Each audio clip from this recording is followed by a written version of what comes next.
आज की यह खबर सिर्फ एक लूट कांड की कहानी नहीं, बल्कि यह कहानी है उस आत्मविश्वास की जो धीरे धीरे लापरवाही में बदल गया और फिर वही लापरवाही गिरफ्तारी की सबसे बड़ी वजह बन गई।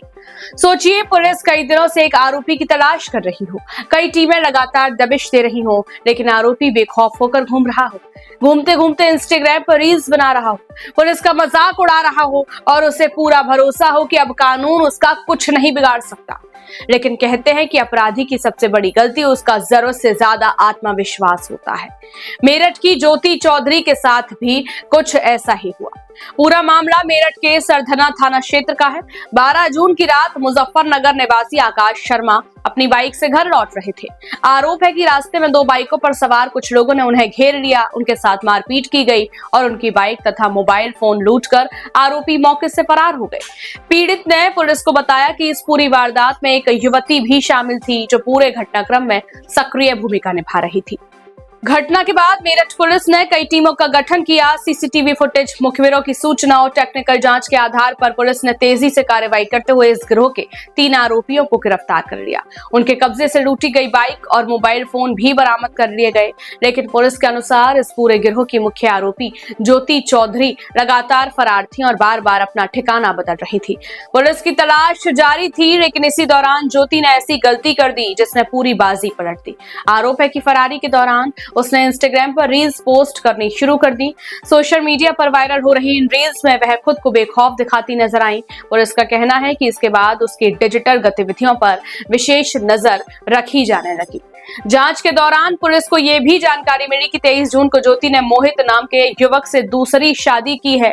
शादी के तुरंत बाद दोनों उत्तराखंड के हरिद्वार चले गए।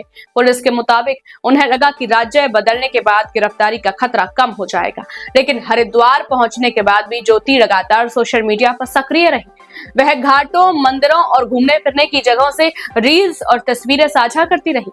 यही सोशल मीडिया गतिविधियां उसके लिए सबसे बड़ी मुसीबत बन गई। मेरठ पुलिस की टेक्निकल सर्विलांस टीम कथित तौर पर उसकी ऑनलाइन गतिविधियों पर नजर रखे हुए थी। जांच के दौरान मिले तकनीकी इनपुट और अन्य साक्ष्यों के आधार पर पुलिस ने उसकी लोकेशन का पता लगाया। इसके बाद मेरठ पुलिस की एक टीम हरिद्वार पहुंची और दबिश देकर ज्योति चौधरी को उसके पति के साथ हिरासत में ले लिया।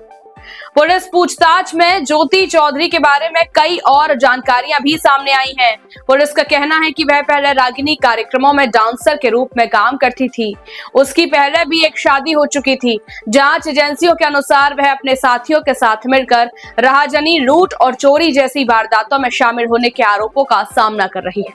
पुलिस का आरोप है कि महंगी जीवन शैली, ऐशो आराम और सोशल मीडिया पर लोकप्रियता पाने की चाहत ने उसे अपराध के रास्ते पर धकेल दिया।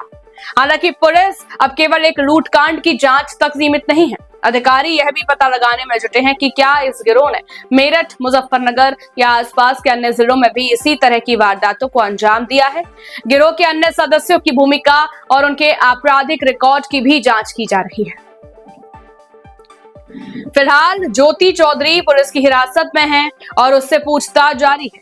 मामले की जांच आगे बढ़ने के साथ कई और तथ्य सामने आ सकते हैं, लेकिन इस पूरी घटना ने एक बात जरूर साबित कर दी कि अपराध करने के बाद सोशल मीडिया पर बेखौफ होकर अपनी मौजूदगी दिखाना कभी कभी आरोपी के खिलाफ सबसे बड़ा सबूत बन सकता है।